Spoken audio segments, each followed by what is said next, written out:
Darwin's theory of evolution asserts two main propositions. First, it asserts that the history of life can be best depicted as a kind of great branching tree, where the forms of life that we see today represent the branches at the top of the tree, and the trunk of the tree represents the first one-celled organism from which everything else came. So it asserts that life has arisen as the result of a slow, gradual, and continuous process of change from that very first simple ancestor to all the forms of life that have developed from it right up to the present. The second main proposition that Darwin's theory asserts has to do with the mechanism by which that continuous and gradual change occurred. That is Darwin's natural selection acting on random variations, or now modern biologists would talk about a particular kind of variation known as mutations, which are copying errors in the genetic material, in the sequence of digital characters in the DNA. And that second proposition of natural selection acting on random mutations is thought by both Darwinists and modern neo-Darwinists to be a completely unguided and undirected process. It's nature selecting the outcome, not an intelligent agent. And so in modern neo-Darwinism, natural selection and random mutation is thought to be a kind of designer's substitute that can produce the appearance of design in living organisms without those organisms actually having been designed by any kind of guided or directed process or mind. So the famous Darwinian biologist Francisco Ayala has said that Darwinism gives us design without a designer. Proponents of the modern version of Darwin's theory, known as neo-Darwinism, often claim that the fossil record provides either the best support for the theory or that it provides unequivocal support for the modern form of Darwinian theory. But in fact, from Darwin's time right up to the present, the fossil record has posed a very considerable challenge to the tree-like picture of the history of life, but also to the idea of the creative power of the mutation and natural selection mechanism.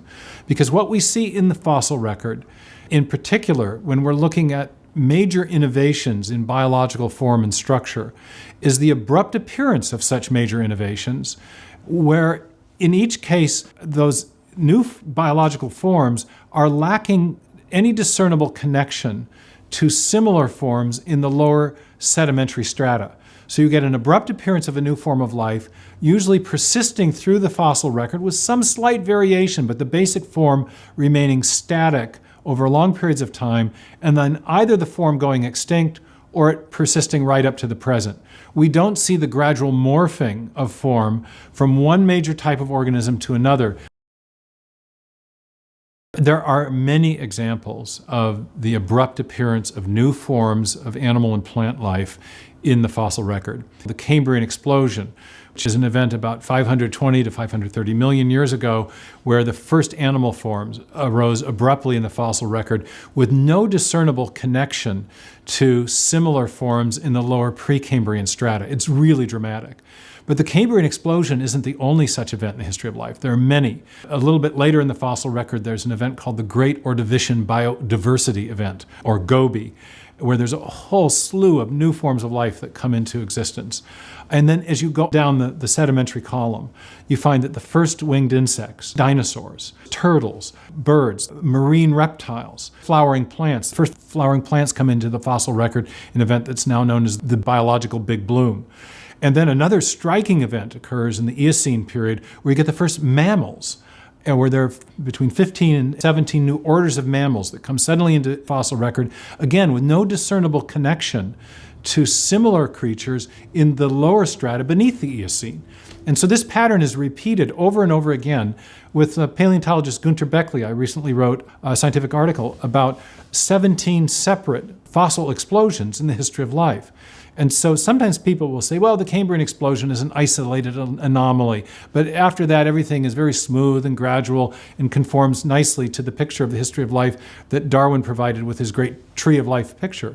But that's actually completely false. That the overriding pattern, as Stephen Jay Gould and Niles Eldredge pointed out back in the 1970s and 80s, is one of abrupt appearance and stasis, where the basic forms of life, once they appear, remain static over long periods of time with slight variations on the basic theme, but we don't see the kind of morphing from one major morphological innovation into another that you would expect on the basis of Darwinian theory.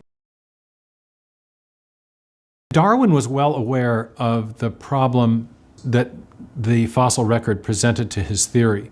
In particular, he was acutely aware of what we now call the Cambrian explosion. And he acknowledged that this case must remain as inexplicable at the time.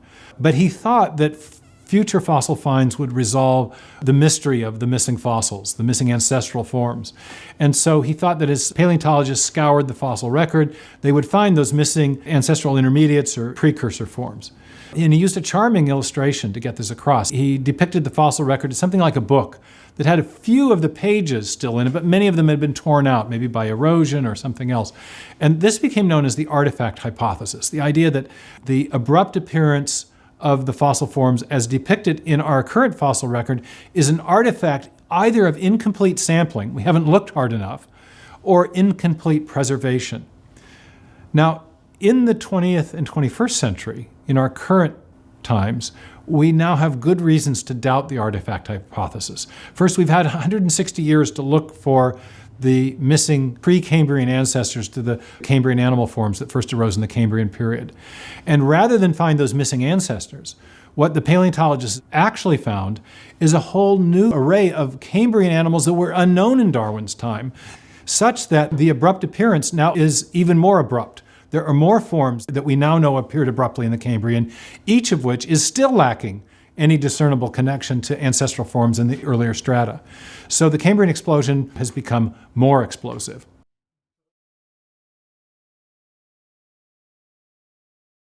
The other part of the artifact hypothesis was the idea that perhaps the ancestral forms were simply not preserved because they were either too soft or too small, or the depositional environments weren't adequate to preserve anything. And we've had a decisive test of that hypothesis in southern China. In a place near Chengjiang, in a formation called the Maoshishan Formation, there's been a massive find of new Cambrian animal forms, documenting the explosion was even more dramatic than Darwin was aware in the 1860s. But in addition to that, in a layer of shale beneath the shale that documents the Cambrian explosion, a layer called the Dushantu Shale, paleontologists have discovered late Precambrian embryo fossils. Now, the embryos are, of course, extremely small, and they're, being embryos, extremely soft. So here we have an example of soft-bodied microscopic forms that are being perfectly preserved, but in that same layer, there is no evidence of the ancestors to the Cambrian animals that come immediately after in the fossil record. And that raises a question. If you can preserve soft embryos, why aren't you preserving the hard parts of the ancestral precursors to, say, trilobites or the primitive fishes or the other forms of life that first arose in the Cambrian? And the Chinese paleontologists, by and large, have concluded that the reason that there's no preservation of those alleged Precambrian ancestors is that those ancestors weren't there. Darwin's theory predicts that for every form of life, there must be an ancestor and there must be transitional forms connecting the ancestor to the present form. There are a few examples of transitionals within fairly narrow taxonomic groups. So we do know that there's variability within the basic body plan of certain kinds of animals. But the overwhelming pattern in the fossil record is one of discontinuity, especially as it pertains to the major morphological innovations in the history of life and the separate body plans that they exhibit. So the problem of transitional intermediates is actually quite significant. And though there are a few examples of transitions within the framework of a given body plan, the horse transition, for example, is reasonable, but the major transitions exhibit discontinuity. Well, population genetics is, in a sense, the mathematical expression of the neo-Darwinian synthesis.